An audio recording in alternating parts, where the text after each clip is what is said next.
Halo, selamat sore. Assalamualaikum warahmatullahi wabarakatuh.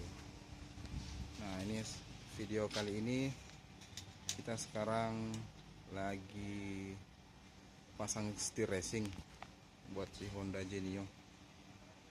Nah, tapi ini kendalanya dia pakai sambungan ini. Nah, sekelar ini mau dibalikin normal di setir, pencet apa tombolnya di setir nih agak banyak direnovasi nih.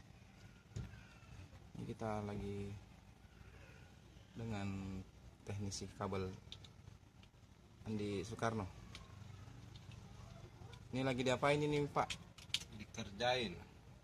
Apanya nih dikerjain? Plat untuk Plat strum. Oh, untuk strum klakson Ya, supaya biar nyambung ulang ya Pak? ya connect kembali standar. Gitu. Nah, ini tadi nih teman-teman, klaksonnya di sini. Mau dinormalin ulang pakai klakson setir. Oke. Jadi teman-teman kalau ada kasus seperti ini boleh bertanya di kolom komentar di bawah.